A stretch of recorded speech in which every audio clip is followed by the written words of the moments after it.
Hey everybody, it's Matt from Made Up Movies. This is Mike Kolar. Hey, from Made Up Movies, it's Mike Kolar. And we are here to talk to you about our new Patreon page. We could really use your help getting some support for making this podcast. For $5 a month on our Patreon page, you get bonus episodes, a whole bunch of extra content, and lots of cool interactions with us. What's not to love? What's not to love? There's a higher tier if you want to donate more and get your episode made immediately, but for $5, you get a lot. Yeah, a ton of stuff.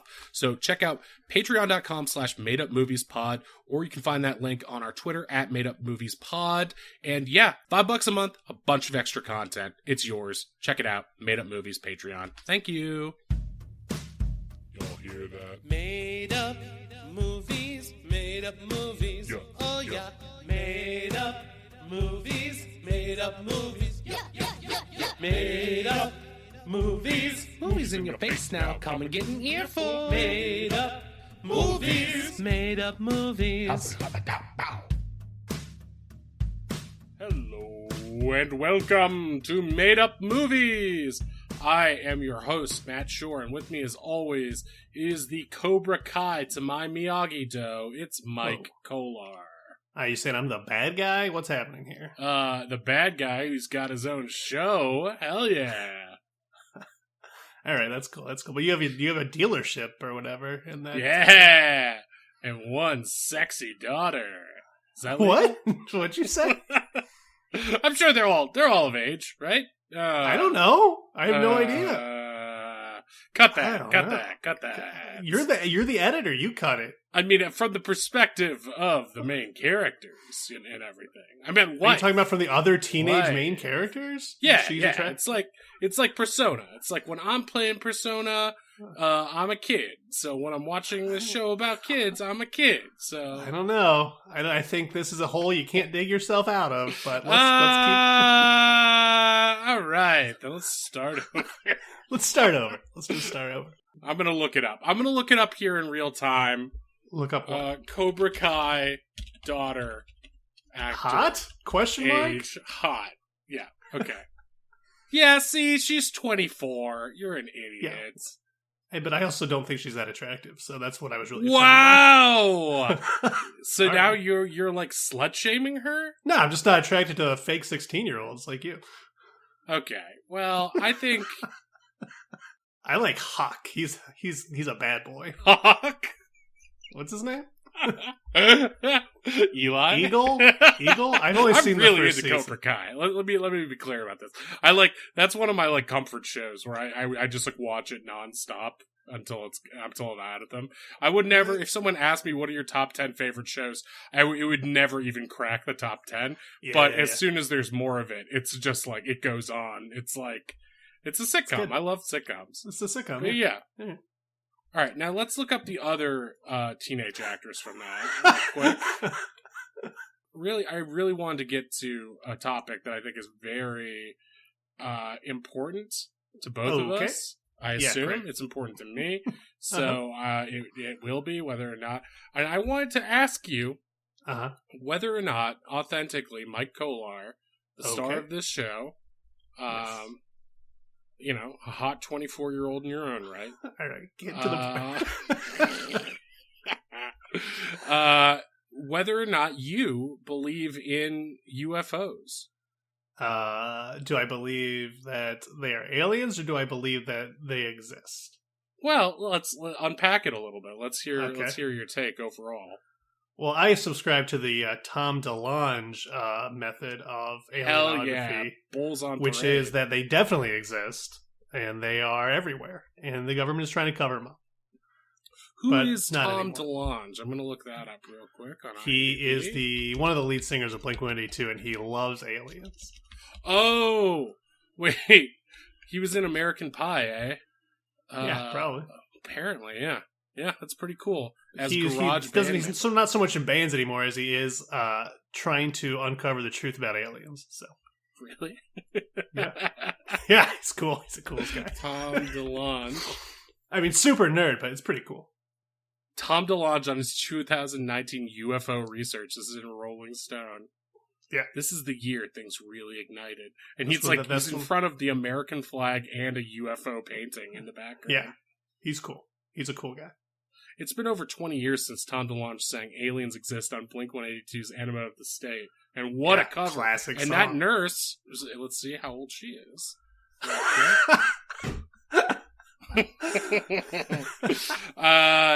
So do you actually believe what Tom DeLonge believes about Yeah, pretty UFOs? much. Yeah, I mean, I think they're probably real. I don't understand what it is. So but you I don't think it's so you man-made. think that aliens exist and are potentially piloting some of these UFOs that have Sure, been why not? reported Yeah. over the past few years. Okay, Yeah. so I would say I believe in aliens way more than I believe in ghosts, because I don't think ghosts exist at all. wow, that's pretty disrespectful to ghosts. Well, that's fine, because they don't exist. They're not real. It's not a thing. Wow, It's not a thing. Yikes. I'll tell you, I had a ghost experience once. It was pretty hauntful, but we're not here to talk about that. Maybe on a later episode. But so it seems that there's been some alien-related news in the news. Yeah. And it says Congress seems to have admitted, this is via Vice, that, and they've never gotten anything wrong, so just be clear about that. Vice or Congress? Vice, either way, they're both perfect in my eyes.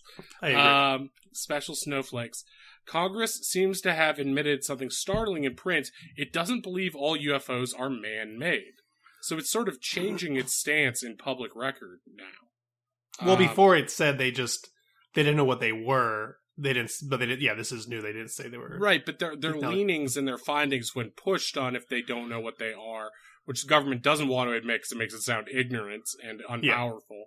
They would always say these are likely drones or some sort of advanced, either classified military technology or classified technology from emerging technology from another country, right? Because I think if you care about this stuff the way I do, you've heard of the New York Times report from a couple years back with the Navy pilots who were like, we see UFOs the Navy all pilots the were, time. That's what they I was go thinking super of. fast. We chase them, and then they go underwater, and we can't find them anymore. Yeah, they disappear. And I was about to send this to you, but it doesn't seem like you need much convincing. But I've got this. No, I'm convinced. I'll send it to you anyway, just so you can look at it. But this great CNN leaked video, which shows. I'll try to remember. Yeah. So I'll put it in the show notes. But if you haven't seen this, it's interesting. It's a black and white footage of what appears to be a Sasquatch. No, but it is sort of in that grainy black and white, like, unfortunate thing. But it's like this sphere, and then it goes underwater, and they're like, wait, it just splashed down. And there's another one where it's like something rotating. And these are like leaked videos that the military did take or record. And they're going way too fast. They're going faster than anything. Like, they don't understand why they're going so fast, basically. Okay. Too, right? The point I'm trying to make is that so for the first time, Congress is actually being like, this is the quote from them: cross-domain transmedium threats to the United States national security are expanding exponentially.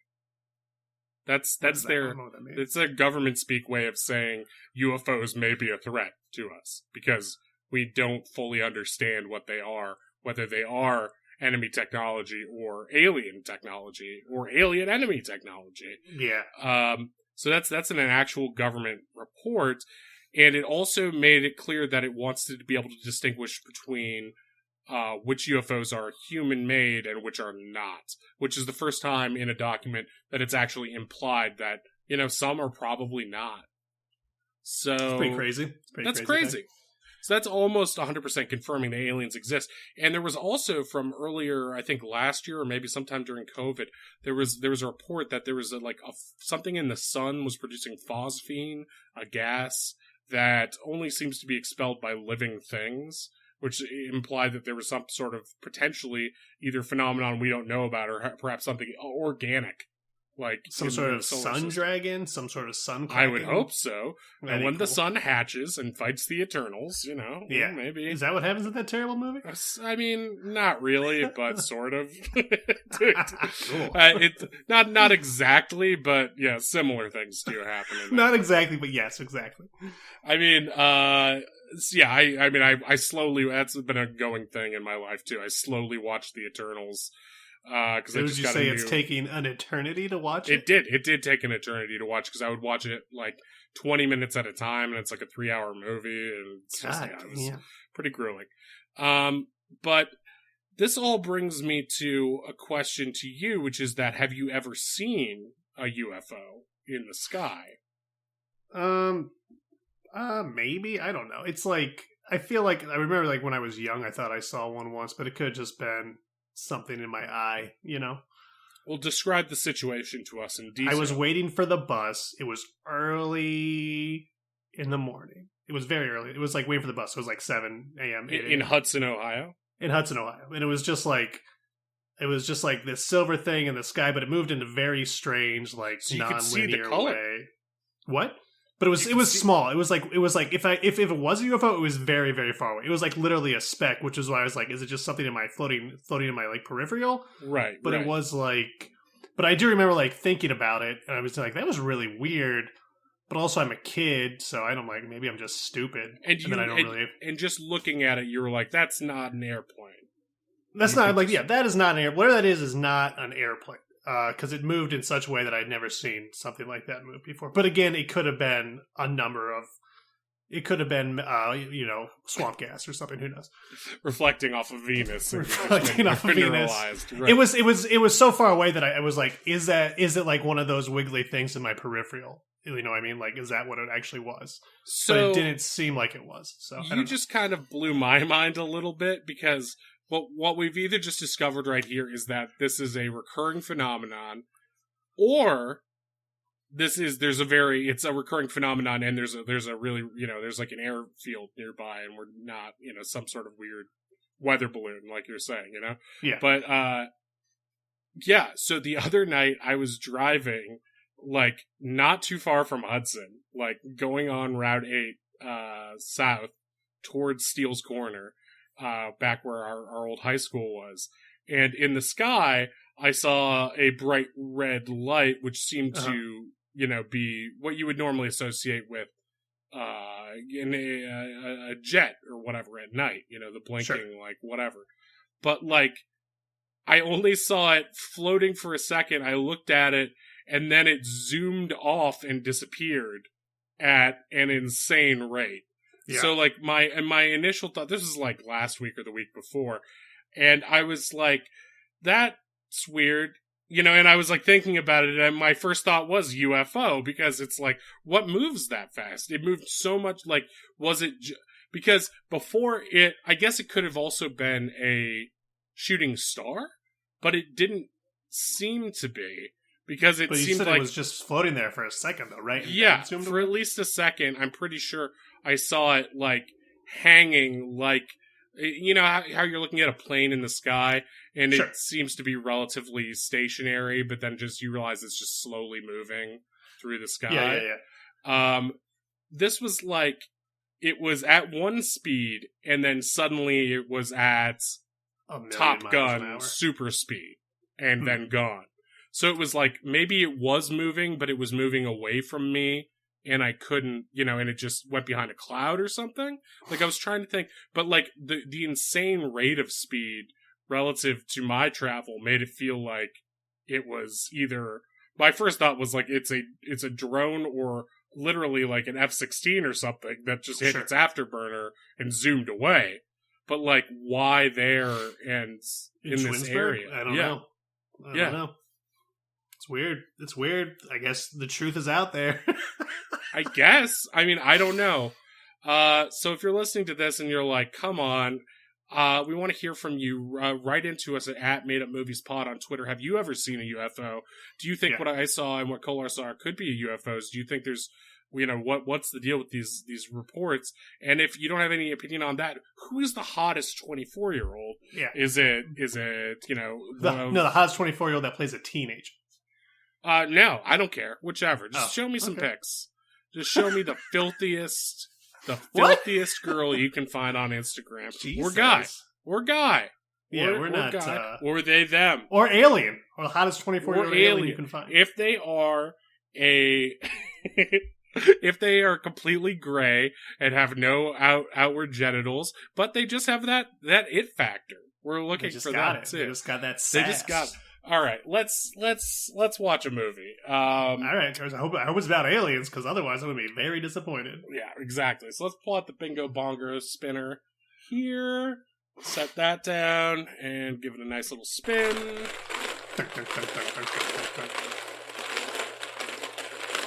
Okay, and this one...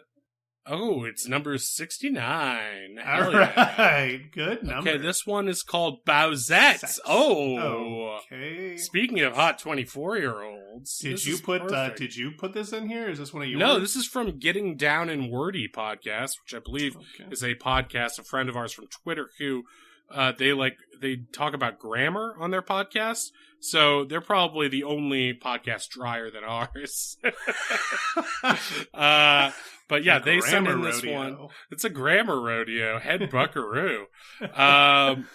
So the premise of Bowsette, if you're not familiar, Bowsette is a very popular internet meme character we'll get into it, but the premise of this movie is that an inventor biopic about the guy who invented Bowsette lobbying for and ultimately failing to get her included in the Super Mario pantheon in games like Smash Brothers, Mario Strikers, etc.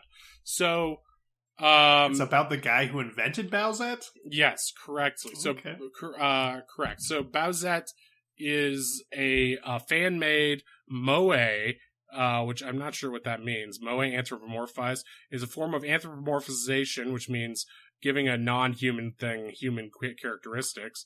Like a tree that has, a big butt or something. Yeah, and sexy tree. Wait, what does moe mean? Sometimes romanized as moe is a Japanese word that refers to girls looking at the water. How can I be the perfect daughter? I don't know how. Okay, hang on. I gotta look something up before I say it. No, how old is just don't even look it up. 16. Moana is ugly. I do not find her attractive. Hideous monster. However, if she were played by a certain, Daniel-san's daughter. Let's just watch this movie. I want to learn what moe is before it's related to neo. I have to keep clicking on stuff. What's neo-tene? Juvenilization?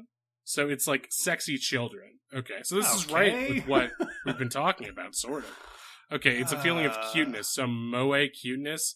So I'm guessing this means like when anime characters have like cute Sailor Moon-esque figures, which Bowsette sort of seems to. So if you've never seen Bowsette, go look at a picture of Bowsette. But Bowsette, if you're familiar with the Mario characters, kind of looks like Princess Peach. I would say Peach. Maybe when you search for Bowsette, be careful what you search for. No. Search for Bowsette curves now. And only Google image search for that. Hot cosplay Bowsette, and just have a time. Have a good time. You know a lot more about Bowsette than well, I mean, not more than the average American male, I assume.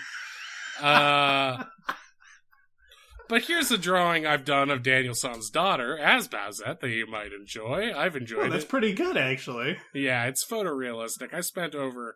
Let's just say I spent over 69 hours on this, if you know what I mean. Well, yeah, okay. Well, let's watch this thing so we can talk about it. Because I'm not as familiar with Bowsette as you. Okay, just put on our helmets and flick. Oh yeah. Okay. Oh my God, yes. Okay. Oh yeah, that's the stuff. That's so heartfelt. That's so heartfelt. Oh, but that other part. The appeals. Okay. Well, that was Bowsette. Okay, so I sort of get it now. It's just porn. It's porn. Bowsette is porn. No, it's not. It's art. Didn't you understand the message of this film? I did, but I feel like this film was a little biased towards towards Bowsette. It should be. It's called Bowsette. So I understand that, but I'm saying it's like it sort of paints the guy who invented Bowsette as like this like artful hero, like he's like making the world a better place through his basically just pornographic drawing of Lady Bowser. Okay. we're gonna have a fight this episode. I'm just saying, like, it's it's a good movie. And are you saying that his pornographic drawings make the world a worse place? No, Because I'm saying based on this, they Tumblr create a would utopia, disagree. and I don't think that is correct. There's no way Bowsette creates a utopia. That's what I am saying, and that is what happens in this movie. Maybe there isn't yet, but that's just because people haven't been spread the good word. Okay, It's just he's almost like a Jesus figure. About Mhm. it's a little biased. It's very biased. It's the most biased movie I've ever seen. I feel like. But one thing that I didn't remember, Fascinato is pretty biased too. Oh yeah, Fascinator was pretty biased, but in a good way. I don't know if that was in a good way. I don't know. That was pretty sexist. This is like the other way of sexist, where it's like traditionally like objectifying, but also it's about like people in an era of reclaimed sexuality. It's hard to know what's like. Yeah, but I'm saying the guy who made it is a male. Like, so it's like we're celebrating this male's fantasy of. Well, let's talk a little bit about it, because they refer to him as AK throughout the thing, which I guess is his online handle. But in the original, I think in the real world, it says here he was a Malaysian online artist. But in this version, they whitewash him completely. Yeah, and they just make him some guy from Kansas. He is not. Yeah, it's sort of like a white savior thing going on. Yeah, well, it's also that's not what it is. White savior is when the white savior is like Avatar, when he comes in to save all the blue. Yeah, but people. he's trying to save. He's trying to like. He's fighting Nintendo, which is traditionally a very Japanese company. Oh, you're saying he's the white savior of the repressed people of Kyoto? Yes, that's why... what I'm saying. Yeah. Would you say that Bowsette is the original cutie from Kyoto? Spelled with KYs. I mean, don't me. A I don't want lot to of say KY. Do I have to say it? I don't want to say it. I'd like to get the soundbite. So if we could just All right. get you saying it. It's what was it? She's the original cutie from Kyoto, and then give it a boss nass as if you're from Kyoto, motorboating and then you her. then you make little noises. I was talking noises. over you. Let's get it clean. Okay, 3, 2, 1. Bowsette is the original cutie from Kyoto. Then do boss nass. Oh, you are a whore. You are a filthy whore. And not Bowsette, just Kolar. He'll just do whatever you say. Well, if you tell me to do boss nass, I'm going to do boss nass. Would you say it doesn't matter boss where. nass Doesn't matter if I'm in Bowsette's church. ass? Doesn't matter if I'm in church. Doesn't matter if I'm on a podcast. I'm going to do boss nass. If you see Kolar at church or some other formal event, you can do boss nass. Do boss nass real quick. Sorry, Please. preacher man. I got to speak the real truth. Sick. And the real truth is boss Push nass the on priest that down. ass. Get up there. Get up at the pulpit. Push the priest down. Do boss nass. I believe there was another Jar wise Jar man. 1011 that said. Yeah, I think that's my ideal religion. Now that I'm thinking about it. Gungan? I'm a Gungan. Yeah, no, Kolarology. Whatever just happened yeah, there. yeah. It's good. Strict. All right, so this movie is about and if you haven't had time, if you've been driving and you're furious, you don't know what Bowsette is. Here's the basic rules of Bowsette. So at some point, Nintendo invented an item for one of their Mario games called the Super Crown, which turned, I believe, Toadette into like Peachette or something like that. Like it basically implied that characters could put on a super crown and become a Princess Peach-esque characters, which means which suggested to this guy AK that if Bowser put on the super crown, he could become a female Princess Peach-esque character with the distinct features of, instead of wearing the pink dress, wearing a low-cut black dress and keeping the characteristic horns and spikes and blonde hair. And tail. He's a tail. Has a tail. So that's Bowsette. And we don't know, Bowsette is basically an online character, so Bowsette can be and do all things. There's this photo of Bowsette, conjuring flame like a witch. There's a lot of dating, Mario and Bowsette dating, and it's weird.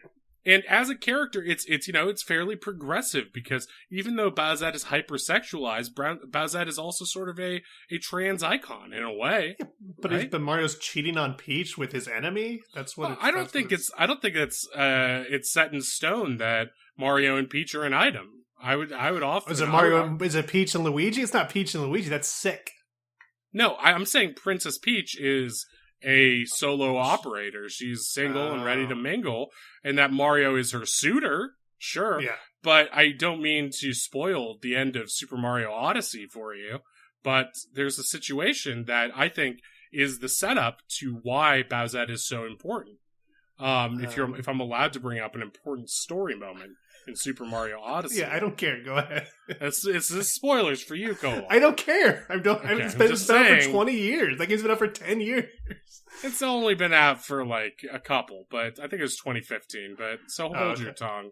But basically, the premise of Super Mario Odyssey is that Bowser wants to marry Princess Peach, not become her. Isn't that always the case? He always kidnaps her because he wants to marry her. It's really explicit in this one. He's wearing a tuxedo. He forces her to wear a wedding dress, and he's getting things ready for the wedding. Is the premise for this. So at the end, when you finally rescue the princess, Bowser, is at the church with Peach, and he's about to, you have sort of what's the Dustin Hoffman movie, The Graduate, right? Where banging on the walls, you're banging on the glass ceiling. Yeah. He bursts in, and Mario stops the wedding to fight Bowser, and basically, I think what happens is you take over Bowser's body with the main gimmick of the game, and then get to be Bowser, which is pretty fun.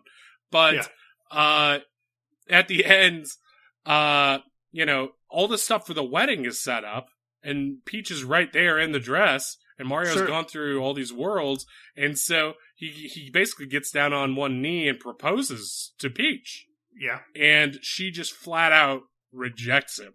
She flat out, walks by him, I appreciate the saving, but that's not what this was about. And in a very comical moment, Bowser and Mario are holding each other and commiserating, as if to say, "Man, she really cucked us both over." Okay. So I think then with the invention of the super crowd, fan artists were like, well, if she's it's like giving them another option. It's like, well, if Bowser can't marry the princess, and neither can Mario, what if Bowser becomes the princess? Yeah, and then Mario can just date her. It also lives happily ever after. Right, it brings peace to the kingdom, right? So in that way, Bowsette is a trans icon. And also, it also sort of implies that, maybe some of this turmoil inside Bowser was this unrest with him not being able to accept who he is. And maybe once that true form is unleashed in Bowsette, some peace can come to the Mushroom Kingdom. And of course, because she wants to get dicked down by Mario? I think that's, a very cruel indictment of all trans people. That is not. I'm just saying, based on the images of Bowsette and Mario, that is what is going to happen next. Well, yes, several of these images that I have sent to you repeatedly prior to this episode have depicted that very thing. Each of them. And I said, why is Princess Peach wearing horns and a lizard tail? And I would say that the horns are the horns of a cuckold, and they are representative of this fact. All right. So the movie opens with this this is the backstory. He's in his house and he's sketching like a lunatic, and then he has this eureka moment, and it's he sketched different versions of putting the super crown on different characters. He's put it on a Koopa Troopa, and it grows into a woman with gigantic breasts. And then he puts it on a Boo, and he creates Bowsette. He's sort of going mad trying to figure this out. And the implication is that there is a serious need that he is fulfilling, although it's unclear what or who has that need. Right, because I think he lives with his grandma, and so it's he's just sort of a little incel boy, I'm pretty sure. Well, I was sure. Was that his grandma or his lover? It could have been an old lady that he's in love with, like a Harold and Maude situation. It could have been I thought it was one of those situations where, you know, an old lady owns a house. He's a hotshot millennial who can't afford anything based on his art career. And so she's like, I got an extra room. You live in here, boy. And Maybe. so... Because there was tension between him, and he never calls her grandma, so maybe he never calls her grandma. He does call her my darling several times. So, but he's also constantly he calls her his Bowsette. muse too, which is a little, and he does look her up and down a lot while drawing Bowsette's curves. So, but she I mean, to her credit, I mean, she's a good-looking older lady, but she looks nothing like Bowsette. Like she's no. But I think if we look at the nature of his art, it all sort of seems similar in a way. And he's been a struggling artist for a while. He has a solo comic called Tit Fighters, which does not do well. Right, because it's basically, well, it's anthropomorphic tits that also have tits, so it's like right, like a tit with tits. They're anthropomorphized breasts, so each one is a breast. It's like a woman's body, and the head is a breast. Yeah, and the situations are always solved. The conflicts are always between two breasts, and it's about the breasts coming together in the end, and they always like have really, really disgusting sex. Right. So it's a little clear, I guess, why his previous works haven't found, like, even in the adult comics Tumblr world. Yeah, it's a little much, even for sick weirdos. It's like people are like, whoa, this is even too much for me. I've looked at a fair amount of furry phasmophobia porn, which is a subsection that exists. Porn do they dress up the ghosts like furries? I don't understand. Well, yes. I mean, both the ghosts and the players are furries. And, that sounds terrifying. And they're hunting ghosts while their giant engorged members are entering each other. The one thing I've noticed about gay furry porn, and I've noticed it repeatedly, is that they seem, this is, if I could perhaps give a sliver, or a brief spray of constructive criticism to furry, phasmophobia gay porn. Are you listening? Yeah. It's that, I might say to the people play it, are you here? Are you listening? Are you here? Betty White, are you here? That's a phasmophobia joke over and over and over. I don't get it. Yeah, because that's what you have to ask it to the, what do you call it? The ghost walkie-talkie. You're like, are you here? What are you saying about furries banging on phasmophobia? What's your point? So these, I would say that when you are, I would assume, I haven't engaged in this sort of gay furry, eroticism on myself, but I would imagine that when you are in, from my personal experience in the act of lovemaking, limited though it is, I would say that, it's not common for the characters or people to have full, text balloons of speech mid act. I feel like that's asking a lot of like split concentration there. Do you think, I don't understand, do you think those text balloons are actually real? I guess what I'm saying is that the comics seem to assume that people are in the middle of like really, really hot sex. And just having a conversation. Are just able to have a like cogent, thoughtful, like paragraph-long conversation that fills these balloons. Where you, with your lizard brain, can I imagine only grunt and hyperventilate? Well, I scream Bowsette quite a lot. I mean, regardless of who I've paid to be there with me. So it seems I'm capable of some thought. I mean, I can let out short phrases like "choke me harder" or "silence, knave." But and Bowsette. Bowsette! But other than that, I mean, I feel like there's a lot more of you like that. Oh yeah. And calling out people's names. Oh baby. And I feel like there's more a lot of that and generalized tennis match style sounds than Sure. I'm not asking how their day was and what but it's not even that. It's more like bad comic book writing where it's like You know, on like how does the my page, engorged penis feel inside of you right now? no, not even that, but it's like, well, I mean, yeah, I mean, there is a lot of that too, but No, I'm asking you, how does it feel? rude. I do not consent to this humor. But I would say it's a lot more of like, you know those like 60s Stan Lee comics where it's like, or even DC comics where it's like they have to explain the setup of the episode on the cover, Yes. and they're like, and Batman's like, I simply must wear a different Batman-colored costume every night. Or it's like, I can't believe the lizard's ray is affecting everyone in this way. You know, it's like that. I know what this comic's about now. Yeah, exactly. And it's like a really pornographic drawing of two fox people fucking, and one of them's a ghost. And like that situation is happening, and they're like, wow, I can't believe I found the ghost, and the ghost is you, who's very attractive, and now I'm penetrating. It's like, I get it. It's not that complicated of a situation. I get the situation. You're a ghost hunter who wants to fuck a ghost. And also, I would like to say that ghosts don't talk really like that in Phasmophobia, so it's a little bit of canon breaking. Well, I guess you have to like use your imagination. So Oh, I do. Oh, yeah. Quite, what were we talking? What's this movie about?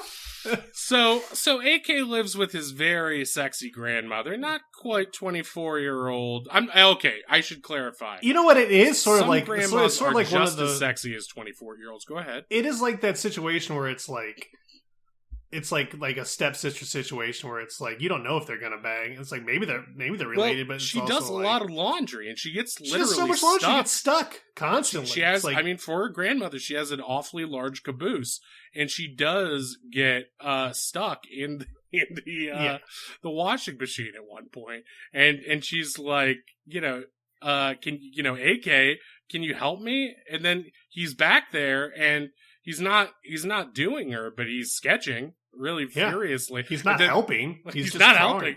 And she's like, AK, what are you doing back there? And he's drawing a dragon tail. That's what he says. It's very strange. And while she's stuck in, she's wearing like elastic pants, and he takes a scarf from her dirty laundry and sticks the end of it into the elastic of her pants. Yeah, to make a tail, and he holds it up and he says, "Eureka!" And that's like, and then we see like the formulating of these sketches and this beautiful, like, in the same way that in a Sam Raimi Spider-Man he'd be sketching out his suit and like drawing all these different designs. Yeah. This is what we see of the Bowsette, and like, exactly getting the cup size right, getting the booty to the perfect proportions, making sure Mario is saying awooga to this in the correct way. And then he's done it, and he's ready to post his thing online. Yeah. And that's where things really catch fire from there, really. Right. He goes viral very fast. And it's people are in awe. They call him the new Picasso. They call him what they refer to him as Da Vinci. This might be where you're saying it's a little bit biased. It's a little biased.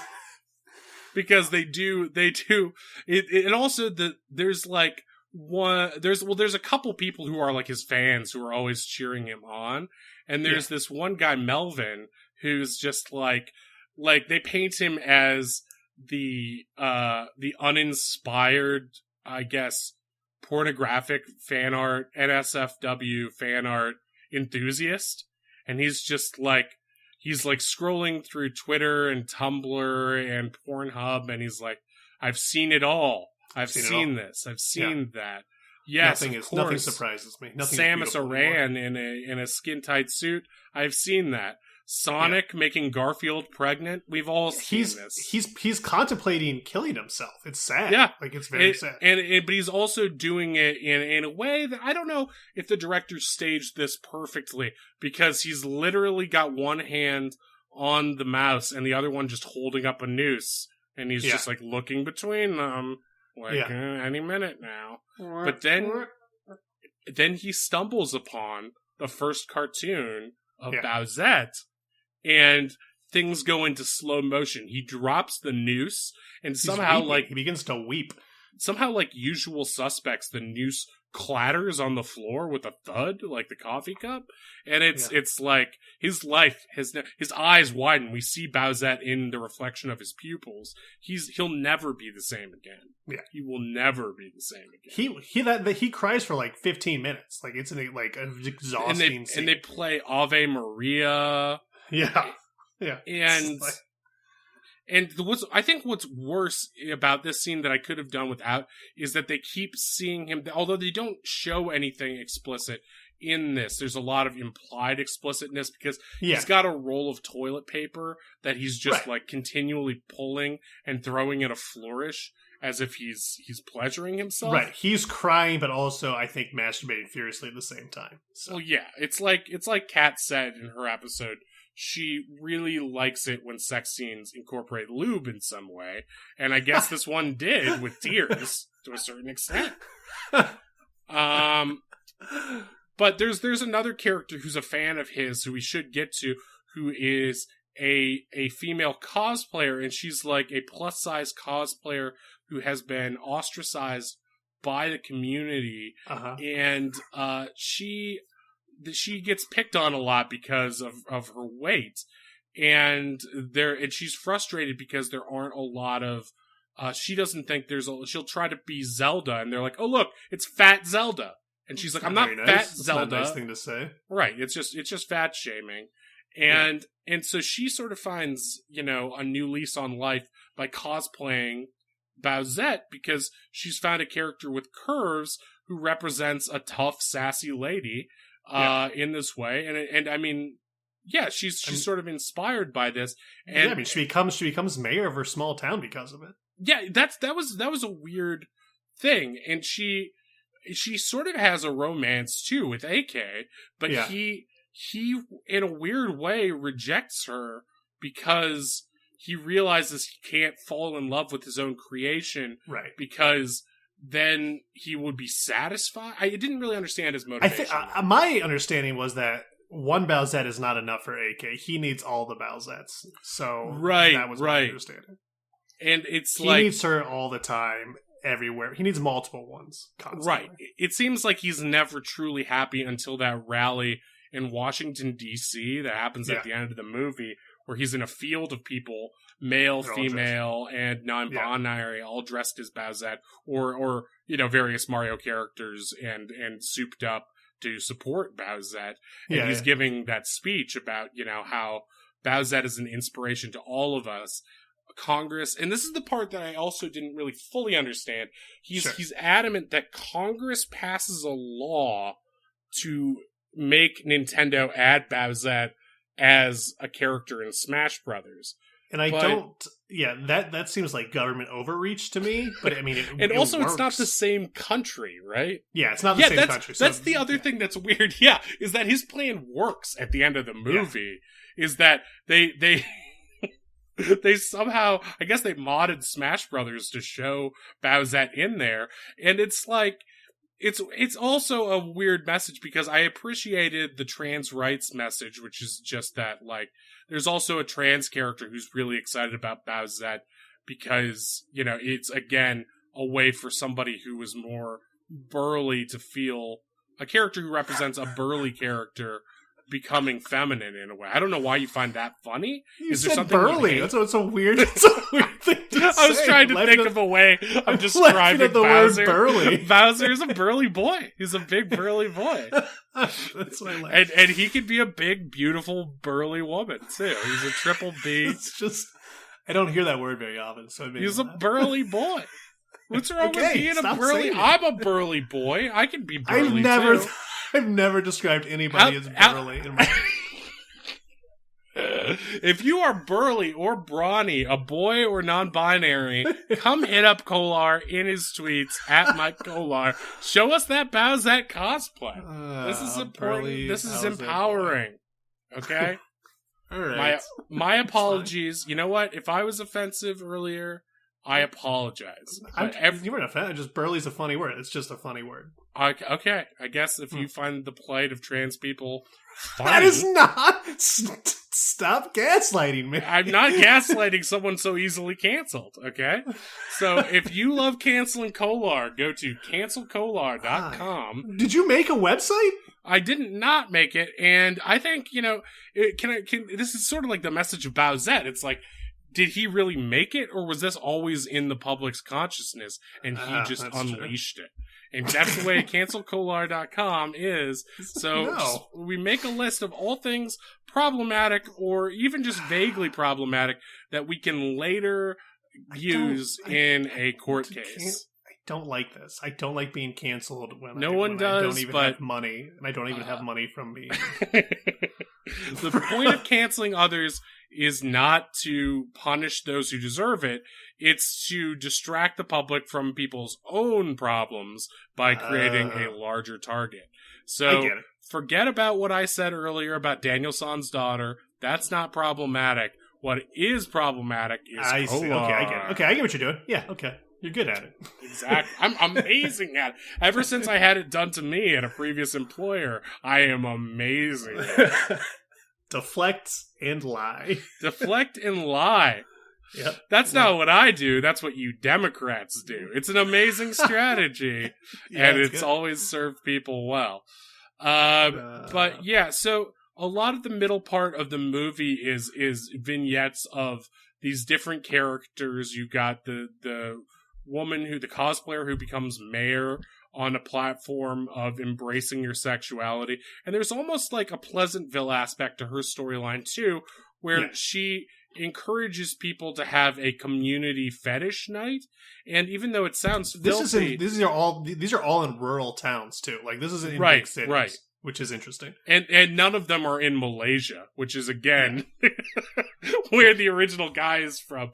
So as a biopic goes, it does take a lot of liberties. It does do a lot of things that didn't happen, and in the end, Bowsette is added to Mario. I don't think I'm going to go on a limb and say, I mean, none of this happened. The ending of Bowsette becoming a character has not happened. And first, he's not the guy. He's not a weird guy from Kansas. He's just some random person on the internet. Yeah, but I think we can all agree that women and men and non-binary people and trans people everywhere have been inspired by Bowsette.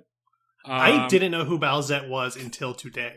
Well, that's because you're, a cishet's problematic. No, it's because I don't jerk off to Bowser porn. Oh, I don't do, Well, I think we can all agree that the scene where the guy almost kills himself, but then jerks off to Bowsette instead, probably did happen. Oh, yeah, that definitely happened. That's happened. But I don't know if it's in that context. Happen. Yeah. Fine on this. Yeah, I don't. It's, I think... Yeah, overall, this movie really did have a positive message about this movie sexuality. Looked expensive, too. Like, I mean, like, how much did Elvis cost? It was filmed by John Woo. Yeah, so it costs at least as much as Elvis, I would say. That's why there are so many slow-motion music-based scenes when people are, either pleasuring themselves and throwing toilet paper everywhere.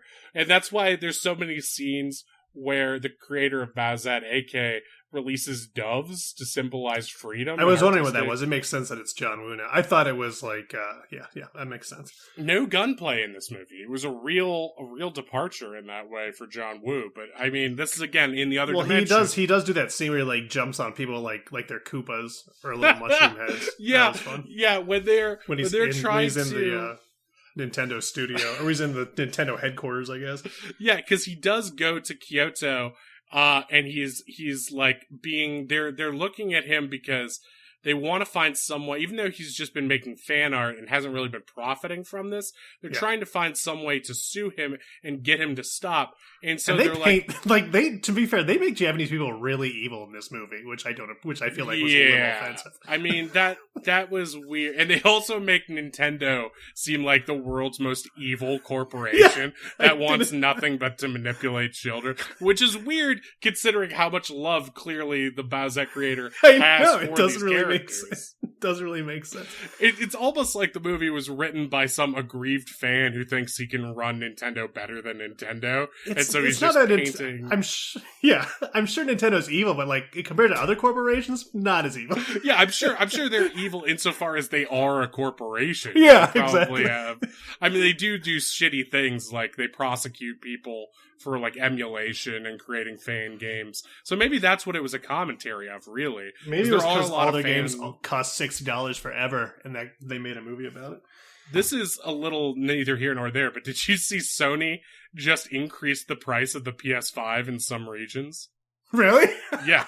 Not in the US. That's not how next generations work. They're supposed to get cheaper as time goes on. Yeah, but Oculus boosted up its price. It's because it's like they're like, well, everything's being inflated, so we're allowed to get away with this, right? We can do it too.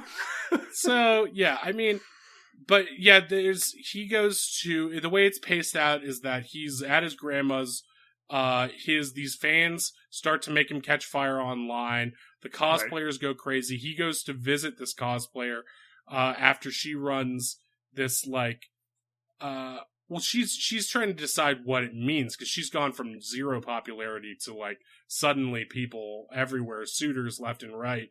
And so she's like, she wants to thank him, and they start to have a romance, but he's like, he doesn't want it to end there. He's like, my goal wasn't with Bowsette to date a woman who looked like Bowsette. The goal was to give people an inspiration, which I have done with you, but I want to do it with the entire world. Right. So that's when they split off, and she starts this like community fetish night where everyone talks openly about their sexuality and just becomes more acclimated and less conservative about it. And he goes to Kyoto and starts fighting, and they offer him a briefcase of money, and they're like, and a special golden set of Joy-Cons for the Switch. Which is awesome. They wanted to denounce Bowsette. They wanted to denounce his own creation. Yeah. Exactly. They want him to delete all the original files, and also say that Bowsette was a joke and that anyone who likes her is disgusting and immoral. Is a freak and a monster. Yeah. And he refuses to do that, so they run a campaign against him, saying he lives with his grandma and that he's a pervert. And they start using, pieces of his old artwork from the Tit Fighters to really cement this. And even people start to agree. They're like, oh, maybe this guy is a creep. Maybe he's, a Kolar level pervert. We should. Okay. I don't need this. So right into cancel Kolar. It's they 2Ks. Don't say that in the movie. Oh, they might. They might. It's from the other dimension. You don't know for sure. I do know. I watched the movie. But yeah, that's what leads him to his big march, and his speech in DC, where he's talking about why he made Bowsette and how Bowsette is about freedom of expression, freedom to be yourself, and to give people a different way of. Well, he's worried. He's worried nobody's going to come to his Million Pervert March, but then everybody comes. Everybody comes. His fans. These three main characters who side characters who he inspired. The main pervert, the cosplay girl, and the trans activist. They all are inspired by his contributions to art and society, and they rally their fans and supporters to support him. And it works. And there's this weird shot where Senator Marco Rubio is like, I have always loved Bowsette. Bowsette is what I wish my wife could be. Yeah. And that's actually Marco Rubio, which I thought was interesting. And what's weird, because I was like, is that a character? Is that an actor? It's not. It's Marco Rubio. Yeah. And he's like, in that famous clip where I was running for president and I kept chugging on bottles of water, that thirst I had was thirst caused by Bowsette. Yeah. And he eventually bangs a gavel and he said, Bowsette is now officially law. Which isn't really how Congress works. It's an insane thing to say, because it doesn't really mean anything. But all the suits in Kyoto are like, no, they all freak out. Yeah, they like pull at their hair, and some kill themselves and throw themselves out of buildings or into traffic. And I think so. Correct me if I'm wrong, but I believe that AK it's sort of like it's sort of like hinted at that he has not come ever, right? Until the end, when all these people love his thing and he finally gets an erection. I believe he ejaculates. Is that correct? Right. Well, the idea is that he's so repressed. Yeah. But his fetish is to become a worldwide sensation who is beloved for his goodness. And he eventually does that. And so he eventually does, release himself. Finally release himself. Yeah. So, I mean, what would you rate this movie out of 10 Super Crowns, I guess? 1 Super Crown. It's what? Not, it's so biased, dude. It's sort of biased, insane. It's weird that this got made. I'm sorry. I don't know. I feel like you're hiding how turned on you were for this. I feel like you're repressed. No, Bowsette is... I'm not saying Bowsette isn't sexy. I'm saying the way this movie is portrayed, it's like Bowsette is the only sexy thing in this world, and I think that's not true. As we discussed earlier, there are a lot of sexy things. There's something weird about this movie where a movie that's about embracing sexuality is so not hot at any point. Yeah. Like, the artwork of Bowsette is obviously, like, pornographic and edgy in that way. But, like, the movie is filmed in a very, like, highfalutin, stilted way where it's like, yeah, it does feel like no one... Yeah, well... So, yeah, I would still rate it 69 out of 10. I think it was nice. And that's not a fair rate. That's too many. I'm biased, all right? I mean, I'm AK, so I didn't. I guess it is. But... I guess you are the core target audience for this movie. Yeah, I created Bowsette, so I mean, like, are you AK? Is that I am. I'm AK. That's what I just said. I'm AK. I Wait, did. who's your sexy grandma? Well, I don't really want to get into what me and your mom have been doing lately. No, I hate this. I just want to say, in terms of being Bowsette, she can tell quite a tale. You know what I mean? As long as you don't dress up like Mario, I don't really care. I do both. I do either, whichever. I mean, it's kinky, So that's Bowsette. Thank you so much for getting down and wordy. I believe set that in, and so yeah, if you have an idea for a made-up movie that's less or more pornographic than this one, send it to @MadeUpMoviesPod on Twitter. And if you like this show and you want to get more episodes and hear some really crazy lore about the other dimension, go on to our Patreon page. You can get to that from our Twitter account @MadeUpMoviesPod. And yeah, give us $5. You'll get some bonus episodes. And if you want your episode made immediately and jump to the top of the list, you can do that on our Patreon as well. So check that out. And also, if you're on iTunes, please consider leaving us 5 stars or giving us a high rating. Some people review bombed us the other day and have dropped us down. My enemies, people who aren't sexy and free, people who hate Bowsette, and we are sexy and free here. So please consider that. And yeah, I'm gonna go. You're gonna eat lunch. Let's just say you're gonna eat lunch. Yeah. Yeah, I'm gonna hot lunch. Gonna get a hot lunch to eat. Oh god, I'm gonna Google this shit so hard right now. See you next time. Oh god.